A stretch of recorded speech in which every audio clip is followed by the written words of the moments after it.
Along much of North America's west coast, something strange began to happen beneath the waves. Divers and scientists increasingly found lifeless stretches of ocean floor where once thriving underwater forests had existed. These seabeds, now eerily silent and empty, were dominated by just a few lonely fish and an overwhelming number of sea urchins. It was a scene of quiet devastation. The most striking detail? These barren stretches had once been rich kelp forests, vibrant ecosystems teeming with marine life. Underwater forests, especially those formed by thick seaweed like kelp, are far more than just beautiful underwater landscapes. They are living, breathing habitats that support a staggering range of ocean life. Fish, crustaceans, mollusks, and other invertebrates thrive in these environments. Kelp not only provides food but also shelter, protection from predators, and a stable ecosystem in which marine life can flourish.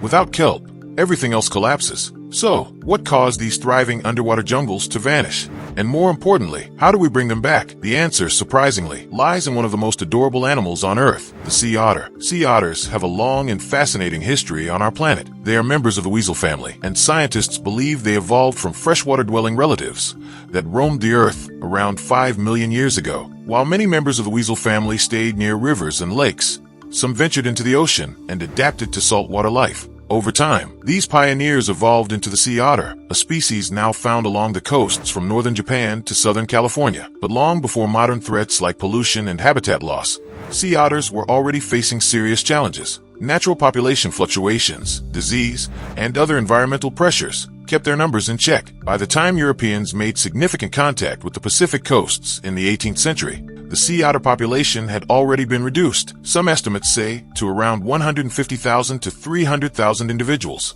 Unlike whales or seals that rely on thick layers of blubber to survive cold waters, sea otters evolved a different strategy: insulation through fur. And not just any fur. Sea otters have the densest fur in the animal kingdom, with more than 150,000 hairs per square inch. This fur traps a layer of air close to their skin, keeping them warm in the frigid waters of the Pacific. But such luxurious fur came at a cost. When European traders discovered the value of sea otter pelts, it triggered one of the most devastating wildlife hunts in history. Starting around 1741, fur traders from Russia, Britain, Spain, and later the United States all competed for control of the lucrative trade. By the end of the 19th century, sea otters had been hunted to the brink of extinction. From an estimated 250,000 individuals, their population fell to fewer than 2,000. The Great Hunt, as it's come to be known, devastated otter populations across their range, from the Aleutian Islands to California. Markets in places like London and Moscow thrived on the sale of otter pelts, but by the 1880s, the supply began to dwindle. Hunters had to search further and further, often returning empty-handed. Yet, amidst the ecological tragedy, a few surviving otter populations managed to cling on in remote coastal regions, particularly in the Aleutian Islands and Alaska. Recognizing the damage, conservationists began to act. In the 1930s, a nature reserve was established on Amchitka Island, one of the Aleutian Islands.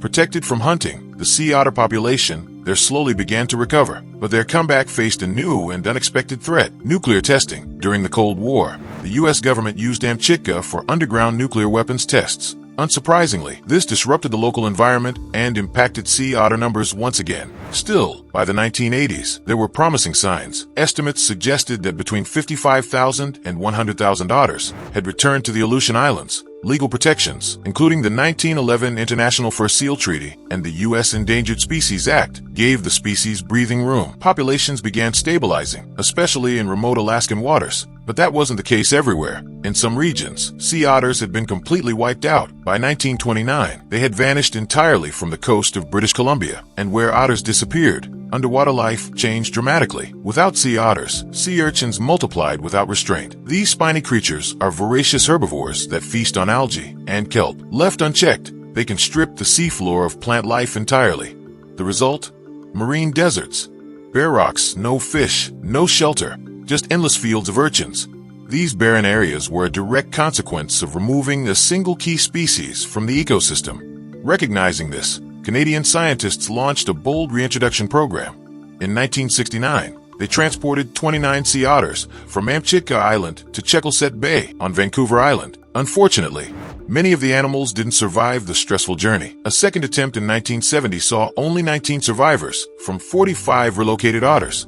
But researchers didn't give up. In 1975, they tried a new method, administering anti-stress hormones to the animals before transport. This time, all 46 otters survived. That marked a turning point. Even a few dozen sea otters could make a major ecological impact. Why? Because sea urchins are a favorite food of otters. One otter can consume thousands of urchins in a short period, which gives kelp forests a chance to regrow. And these forests matter. Kelp ecosystems are among the most productive in the world. Despite covering only 0.1% of Earth's surface, they contribute nearly 1% of global primary production. They provide nursery grounds for fish, food for herbivores, and even help regulate atmospheric carbon. Thanks to the return of otters, the ecosystem around Vancouver Island began to rebound. In areas where urchins once dominated, kelp forests returned, fish and invertebrates followed, and the sea otter population boomed. From a few dozen in the 1970s to over 3,000 by 2004 and more than 5,600 by 2013. By 2007, the Committee on the Status of Endangered Wildlife in Canada reclassified sea otters from threatened to a designation of special concern. It was a significant victory for marine conservation, but not all threats had vanished. One of the most dangerous adversaries to sea otters today isn't a hunter with a rifle, but oil. Sea otters' dense fur, the very thing that keeps them alive in cold waters, is incredibly vulnerable to oil contamination. When oil coats their fur, it eliminates the air layer that provides insulation. Without that barrier, sea otters rapidly lose body heat, become hypothermic, and often die. Worse, their natural instinct is to groom their fur, so when they try to clean themselves, they ingest the toxic oil, leading to internal poisoning. This isn't just theory. In March 1989, the Exxon Valdez oil tanker struck a reef in Prince William Sound, Alaska, spilling over 37,000 tons of crude oil into the ocean. It became the second worst oil spill in U.S. history. Among the hardest hit species, sea otters. More than 1,000 dead sea otters were recovered, but the true death toll is believed to be several times higher. And the damage wasn't short-term. 17 years later, in 2006, a federal oversight report concluded that sea otters were still suffering the consequences of that spill. Residual oil remained in sediments and along the coast, continuing to threaten animals that dug for clams or swam in shallow waters. Could otters simply escape an oil spill by swimming away? Not really. Sea otters are coastal animals that avoid deep water. They dive to the ocean floor to find food, meaning they're limited to specific nearshore habitats. An oil spill in one of these areas can wipe out an entire population with nowhere to go. And oil isn't the only threat. In the early 2000s, scientists noticed a dramatic and unexplained drop in sea otter numbers in the Aleutian Islands. The population fell from around 100,000 to just 6,000. Disease and starvation were ruled out. The most likely culprit? Orcas. Normally, killer whales feed on seals, sea lions, and large marine mammals. But due to decades of commercial overhunting, those traditional food sources had declined. Faced with fewer options, orcas may have turned to sea otters. Small, slow, and easy to catch. Although the theory is still debated, some researchers believe it may explain the sharp decline. So where does that leave us? Despite these challenges, the sea otter story remains one of the most inspiring conservation comebacks in history. It's a powerful reminder that ecosystems are intricately interconnected, and that removing one key species can unravel the entire web of life. But it's also a cautionary tale. Protecting sea otters isn't just about saving a cute animal. It's about maintaining the balance of coastal ecosystems, preserving biodiversity, and learning from our past mistakes. Whether facing oil spills, changing predator dynamics, or climate shifts, the continued survival of the sea otter will depend on the choices we make. And if we get it right, the reward is immense. The return of thriving underwater forests, rich biodiversity, and coastlines full of life. Not just for otters, but for all of us. If you walk along the shores of the Chesapeake Bay today, you might stumble upon a curious scene. People tossing oyster shells into the water or scattering them across the beach. At first glance, it might seem like an odd ritual, maybe even a quirky local tradition. But behind this simple act lies a powerful environmental mission. The restoration of one of America's most iconic and ecologically rich bodies of water. What may look like casual shell tossing is actually part of a massive, coordinated effort to revive the Chesapeake Bay's struggling ecosystem. And at the heart of this effort is the humble oyster. Once upon a time, the Chesapeake Bay was a thriving aquatic paradise. Its waters teemed with life.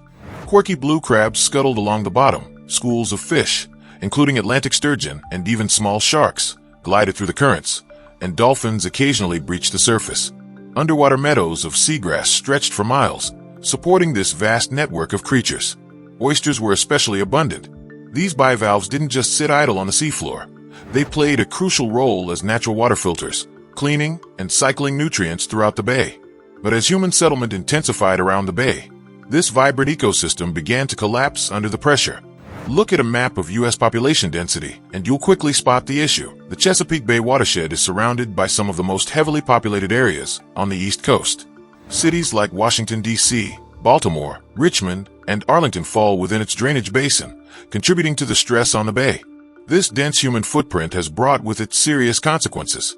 Industrial discharges, urban stormwater runoff, and widespread agricultural activity have filled the bay's tributaries with pollutants. Two of the most problematic are nitrogen and phosphorus, nutrients that, in excess, become toxic to aquatic ecosystems. In 2022, the Chesapeake Bay program reported that agriculture alone was responsible for nearly half, 48%, of the nitrogen and over a quarter, 27%, of the phosphorus pollution entering the bay. Wastewater treatment plants, though regulated, often struggle to cope with heavy rainfall. When overwhelmed, these systems release untreated waste directly into local waterways.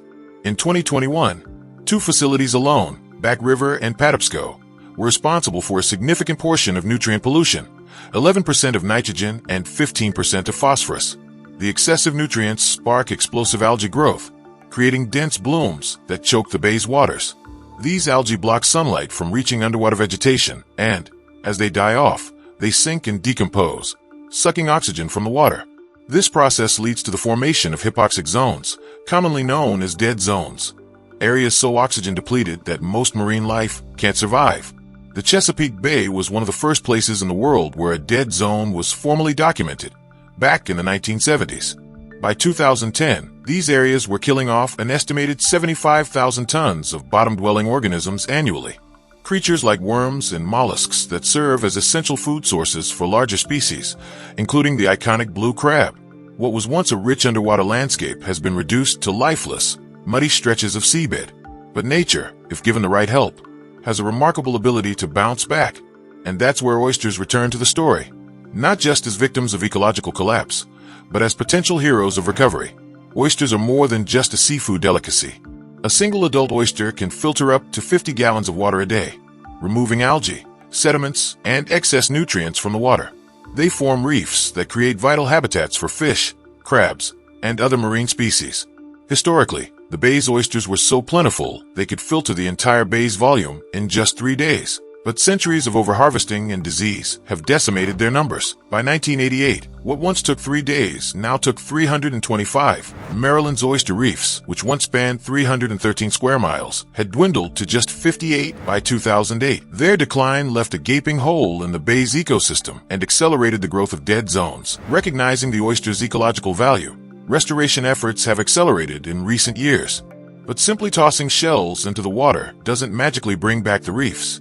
Oyster shells serve as perfect homes for new oysters, but they must be prepared properly. The Chesapeake Bay Foundation, CBF, plays a central role in this process. Each year, the organization collects around 4,000 bushels of oyster shells, about 90 tons, donated by local restaurants and residents. These shells undergo cleaning and drying before being placed into tanks filled with millions of microscopic oyster larvae. The larvae latch onto the shells, beginning their transformation into adult oysters. Once mature enough, the young oysters are relocated into the bay to rebuild reef structures. Beyond traditional shell seeding, new innovations are also reshaping restoration techniques.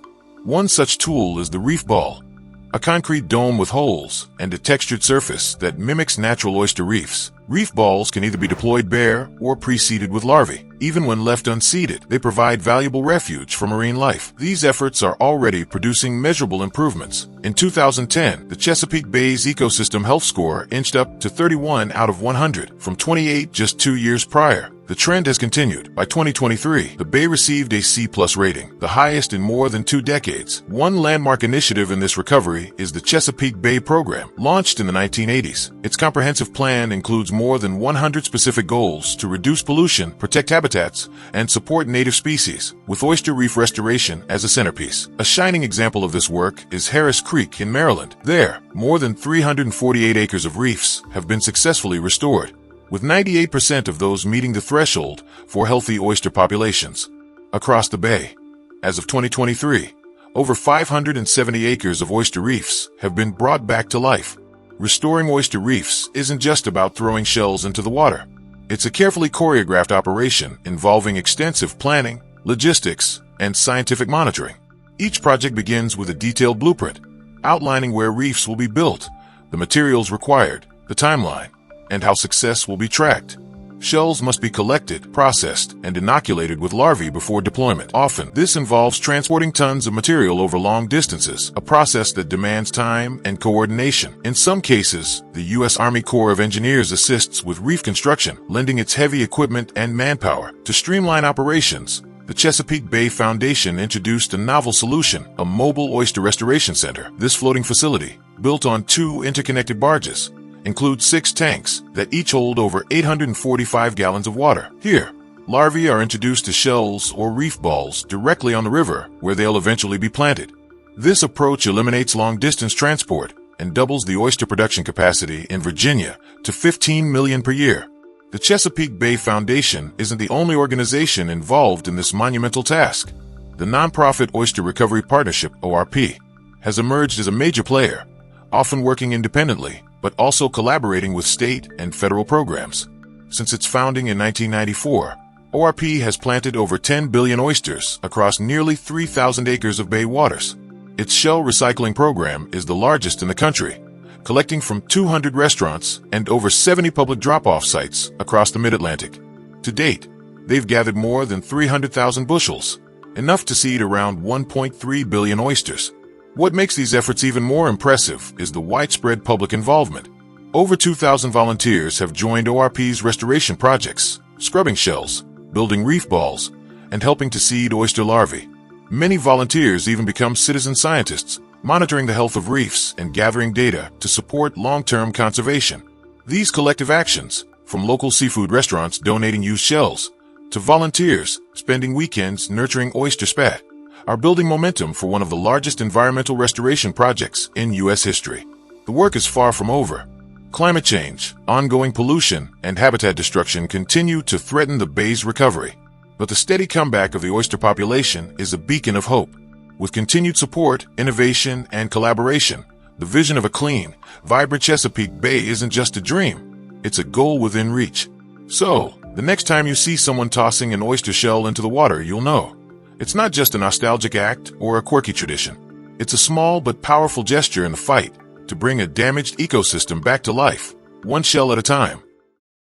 China's agricultural land is shrinking, and fast. That may come as a surprise for a country that's been turning deserts green, tree by tree, acre by acre. But while environmental restoration is a long game, degradation moves quickly. Between industrial development, booming cities, and widespread pollution, China is losing valuable farmland every year.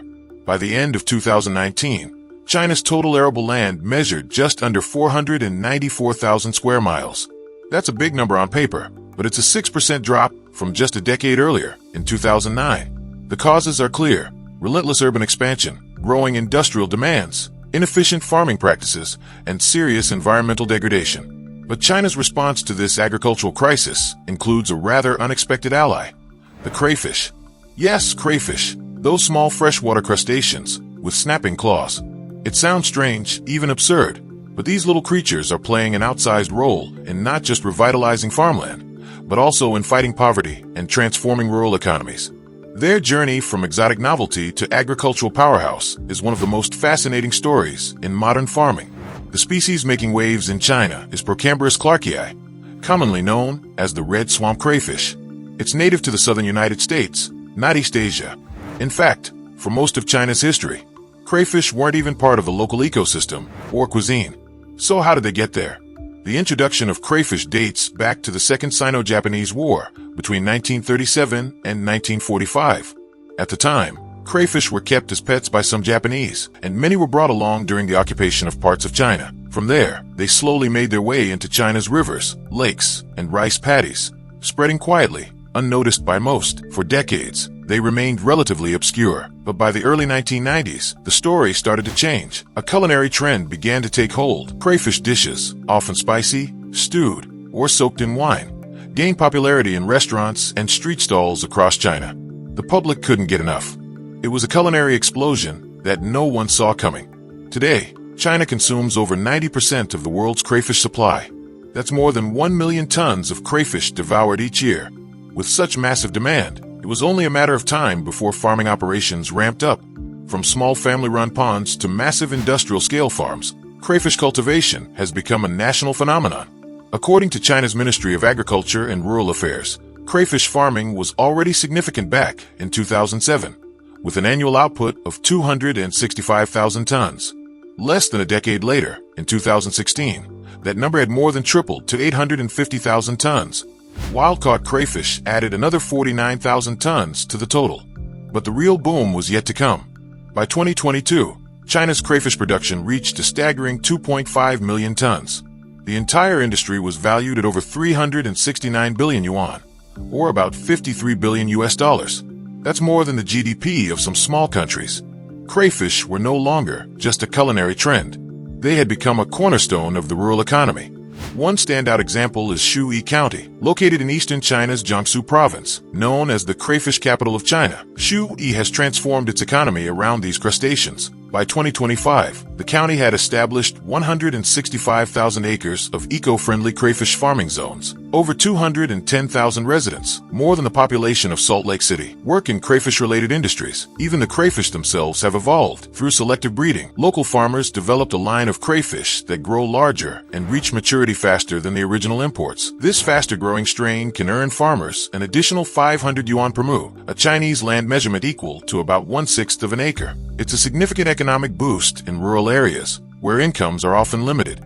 In Hubei province, another crayfish stronghold, the city of Xinjiang proudly boasts a 49-foot-tall crayfish statue, the tallest in the world, officially listed in the Guinness Book of Records. The city has become a tourist destination, often called the Eco-City of Crayfish, with restaurants, educational tours, and scenic farming zones all built around the industry. At one processing plant alone in Xinjiang, 500 workers handle 80 tons of crayfish in just a 10-hour shift. Multiply that by the hundreds of facilities scattered across China, and it becomes clear. This is not just a food item, it's a national enterprise. But perhaps the most fascinating development of all is how crayfish are being integrated directly into agriculture, specifically into rice farming. This method is known as integrated crayfish rice farming, and it's proving to be one of China's most promising sustainable farming innovations. The idea is simple yet ingenious. Farmers plant rice in their paddies as usual, but they also dig circular trenches around the fields. These serve as habitats for crayfish. After the rice is harvested, the leftover straw is left in the field, and the paddies are flooded, creating an ideal nursery for young crayfish. The straw provides warmth and shelter during cooler months and eventually decomposes, becoming food for the crayfish. As omnivorous scavengers, crayfish feed on detritus, decomposing plant material, and small aquatic organisms. Their constant foraging keeps the paddies clean and reduces pests. Meanwhile, crayfish waste acts as a natural fertilizer, releasing organic carbon, nitrogen, and potassium, essential nutrients for rice growth. And there's more. When crayfish die, their bodies decompose and further enrich the soil. This cycle significantly reduces the need for chemical fertilizers and pesticides, resulting in cleaner, healthier rice and less environmental pollution. A study published in the Chinese Journal of Ecological Agriculture monitored integrated crayfish rice systems from 2005 to 2015. The results showed that these systems significantly outperformed traditional monoculture rice fields in terms of soil health, biodiversity, and yield. Before 2014, farmers would rotate between crayfish and rice on the same fields, but the introduction of mixed farming changed everything. By 2015, 93% of local farms in participating regions had adopted this integrated approach.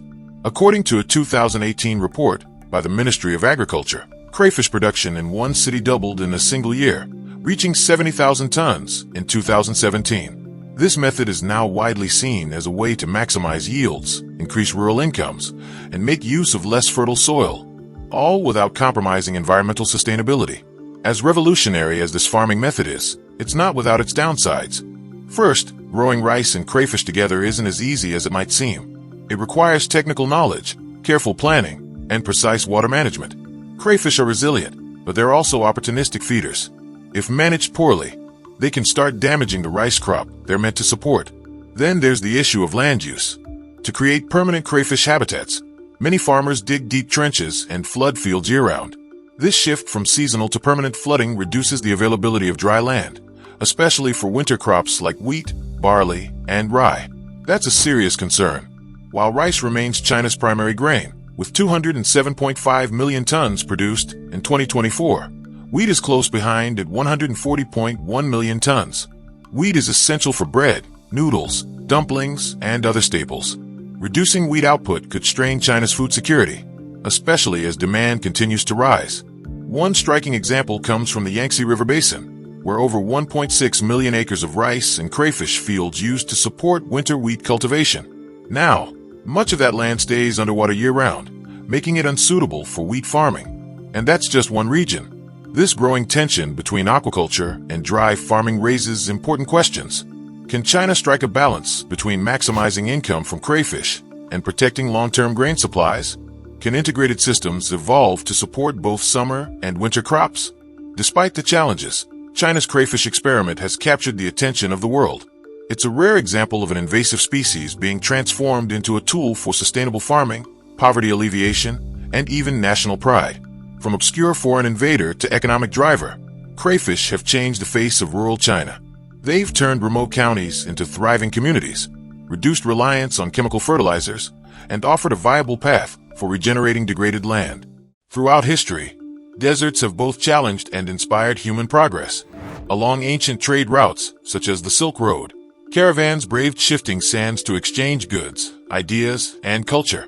Even so, deserts remained a persistent threat, capable of swallowing entire cities and forcing populations to relocate in search of fertile land. In modern-day China, deserts still pose significant challenges, yet they have also become the focus of one of the most ambitious environmental transformations in recent history. Over the past few decades, China has undertaken large-scale projects to halt and even reverse the spread of its deserts. The Gobi and Taklamakan, once considered impenetrable and uncontrollable, have begun to shrink in certain areas due to reforestation programs and innovative water management. At the same time, China's rapid industrialization has placed unprecedented demands on resources like sand and water, sparking further concerns for sustainability. China's deserts comprise a significant portion of its northern and western territories. Historically, nomadic communities coexisted with these arid lands, adapting their lives to seasonal weather patterns. However, as the 20th century brought industrial expansion, pressures on the environment grew.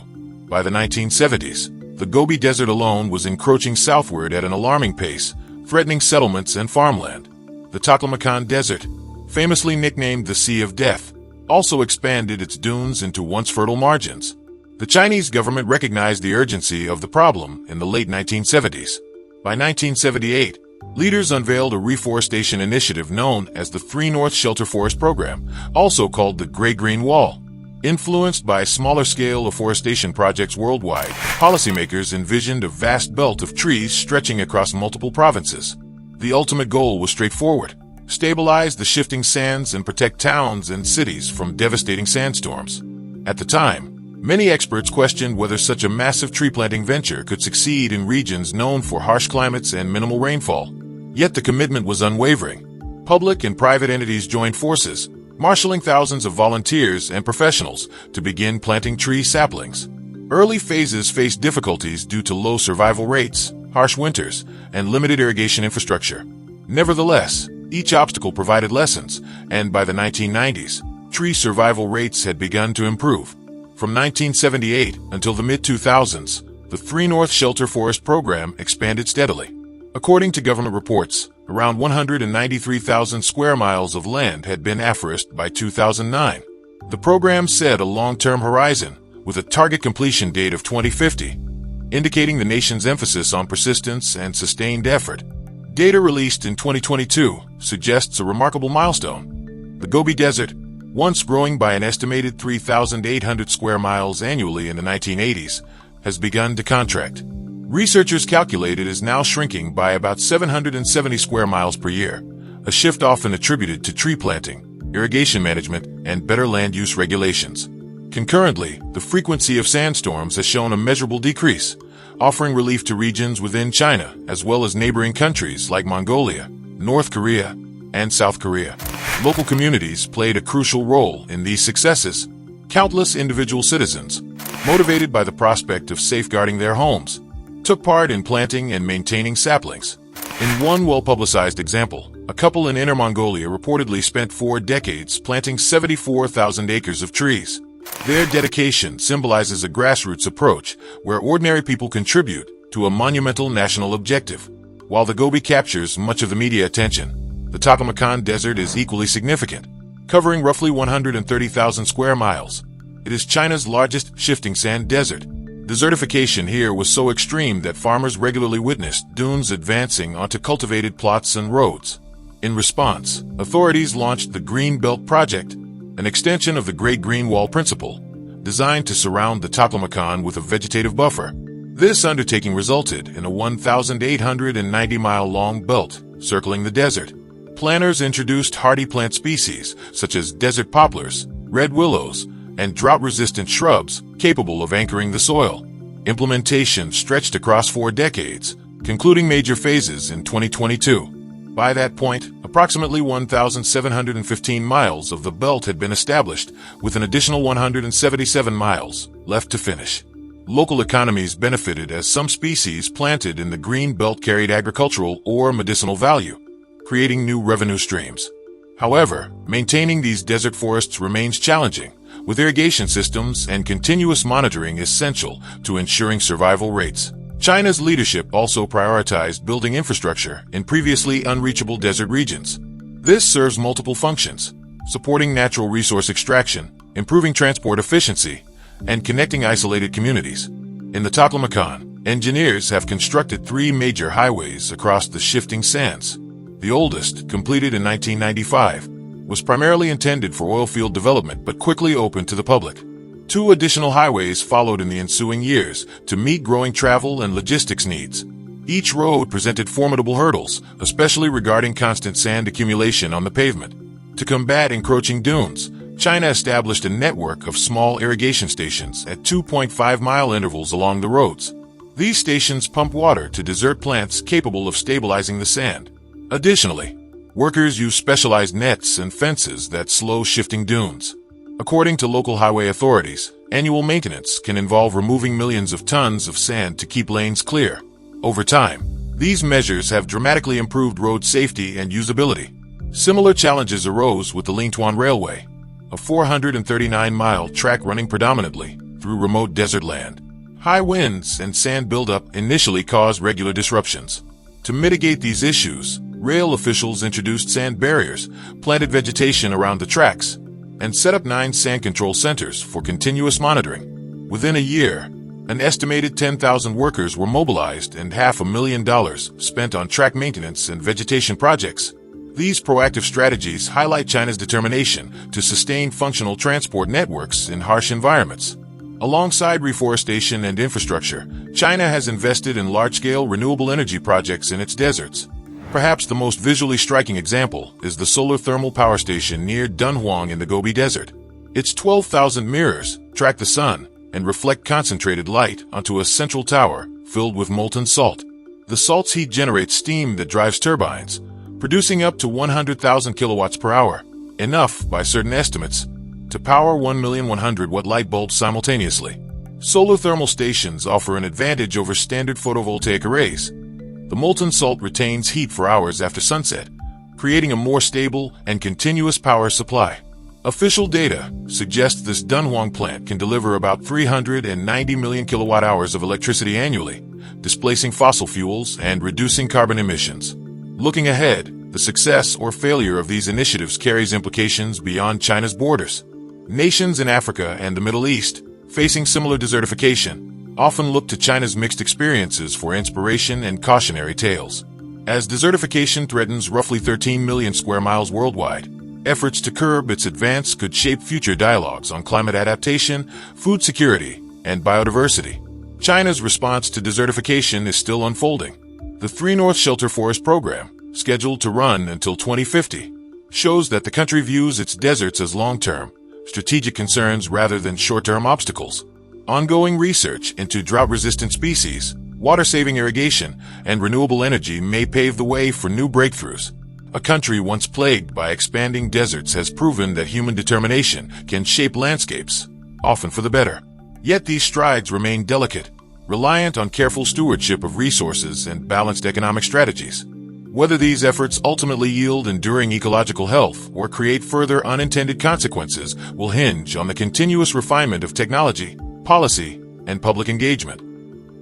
China's history of monumental construction stretches back over 2,000 years, with projects like the Great Wall and the Grand Canal standing as symbols of human tenacity and vision. These early feats, achieved through vast mobilization of manpower and rudimentary tools, shaped trade, territory, and culture across centuries. Today, China's drive to build remains undiminished, yet it has evolved into a highly mechanized, technology-intensive endeavor, from coastal reclamation to high-speed railways spanning thousands of kilometers. The country's approach to infrastructure development has undergone a sweeping transformation. This modern momentum is powered by an arsenal of unprecedented mega-machines, each capable of completing projects at speeds and scales that were once unimaginable. In the late 20th century, a series of economic reforms paved the way for rapid industrial growth and an urgent demand for new infrastructure. Between 1980 and 2000, China's urban population nearly doubled, placing immense pressure on traditional building methods. In response, state-owned enterprises and private firms began investing in advanced construction equipment. By the mid-2000s, the country emerged as a leader in large-scale engineering projects, exemplified by landmarks such as the Three Gorges Dam, an undertaking that required sophisticated cranes, tunneling devices, and specialized vessels. These earlier achievements served as a catalyst, prompting further innovations in machinery that would eventually redefine global standards for construction speed and capacity. The Magic Island maker, Tianquan. A key milestone in coastal engineering emerged in 2017, when China unveiled the massive dredging vessel Tianquan. Measuring 140 meters in length and nearly 28 meters in width, it stands among the most powerful dredgers in Asia, with the capacity to excavate and pump up to 6,000 cubic meters of seabed materials per hour. It can fill an Olympic-sized swimming pool in just 20 minutes. This continuous process of suction and deposition has been instrumental in reclaiming land for industrial zones and port expansions, as well as in island-building initiatives. While the technique raises concerns about coastal ecosystems, the vessel's efficiency has accelerated projects that once required years of painstaking labor. The SLJ 932 Iron Monster, revolutionizing bridge construction. Moving from seascapes to spans of concrete and steel, the SLJ 900/32 has become emblematic of China's rapid bridge-building capability. Launched in the 2010s, this 91-meter-long machine, often referred to as the Iron Monster, moves on 64 wheels subdivided into 4 sections, each capable of rotating 90 degrees. By aligning itself with pre-existing bridge columns, it lifts and places prefabricated segments with remarkable precision. This approach reduces the need for extensive scaffolding, lowers labor costs, and improves safety conditions. Early estimates suggest the SLJ 932 can place a new span every 24 minutes, potentially completing over 700 bridge segments throughout its service life. As part of the Belt and Road Initiative, these machines facilitate the construction of expansive overpasses that link remote regions, transforming local economies in the process. The 1,000-ton level girder erection machine. For cross-sea high-speed railway projects, China has deployed a 1,000-ton level girder erection machine designed to operate in harsh coastal and oceanic conditions, often measuring over 160 meters in length. This specialized equipment integrates more than 15,000 individual components. Its standout feature lies in its endurance, as it can withstand high-velocity winds and corrosive saltwater environments. This capability enables construction to progress with minimal downtime, even during challenging weather. By speeding up segment placement and eliminating certain manual steps, the machine exemplifies how China's construction sector merges size with cutting-edge technology. Many infrastructure planners point to these innovations as contributors to the consistent expansion of the country's high-speed rail network, already the largest of its kind in the world. Fast-tracking railway development, the CYP 500. High-speed rail forms a critical component of China's blueprint for economic growth, linking distant cities and fostering trade. At the heart of this vision are machines like the CYP500, a rapid track-laying system capable of laying 2 kilometers of railway track in a single day. Older methods might achieve a few hundred meters in the same time frame, making this device a major breakthrough for on-site efficiency. Each unit is equipped with synchronized cranes that hoist rails and concrete sleepers, positioning them with precision before sealing them into place. These systematic steps reduce manual labor, enhance safety, and keep projects on schedule. By enabling quick completion of tracks through mountainous and urban regions alike, the CYP500 has allowed China's railway network to reach over 40,000 kilometers of high-speed lines as of the early 2020s. Going underground, CRCHI tunneling machines. China's focus on connectivity also extends below the surface. Tunneling machines produced by the China Railway Construction Heavy Industry Corporation, CRCHI, often reach diameters of up to 15 meters, making them among the largest tunnel borers worldwide. They combine impressive torque, sometimes exceeding 40,000 Newton meters, with advanced laser guidance. This setup enables simultaneous excavation and lining of tunnel walls, minimizing potential collapse and erosion. In urban centers such as Beijing, Shanghai, and Guangzhou, these machines have delivered new subway lines ahead of tight deadlines, alleviating congestion for millions of commuters. In mountainous provinces, similarly configured tunnel borers drill through challenging rock formations to pave the way for expressways and high-speed rails. These feats underscore the integral role of mechanized tunneling in China's broader infrastructure strategy. Heavy lifting, XCMG 4,000-ton crawler crane. For projects requiring massive lifts, like placing large prefabricated components in power plants or erecting wind turbines, China has turned to crawler cranes with previously unthinkable capacities. The XCMG 4,000-ton crawler crane exemplifies this, capable of lifting loads equivalent to 4,000 average sedans at once. Standing at over 100 meters in height when configured for maximum lift, it leverages a robust lattice boom and complex counterweight system. Its ability to place massive sections with millimeter precision has redefined how engineers approach plant construction and industrial assembly. By making it feasible to pre-build large modules off-site, the crane reduces assembly times and improves quality control, benefiting projects that emphasize safety, like nuclear facilities. Zoomlion ZC32000, another giant in the crane world. Another record-setting crawler crane is the Zoomlion ZC32000, with a 3,200-ton lifting capacity and a maximum height of around 178 meters. It competes on a global scale for heavy lifting applications. Equipped with modular design features, this crane can be swiftly assembled on-site, which is an important advantage for large-scale energy developments, such as wind farm installations and petrochemical expansions. Operators can maneuver multi-ton components with millimeter-level accuracy, a critical factor for delicate equipment like reactor vessels. This precision also reduces the risk of workplace accidents. Since its debut, the ZCC32000 has become a mainstay for large contractors, illustrating the growing demand for high-capacity lifts in China's evolving industrial landscape. In pushing the limits of engineering, China's construction boom offers a glimpse into a future in which large-scale building may be measured not only by speed, but by the broader impacts it leaves on communities and the planet.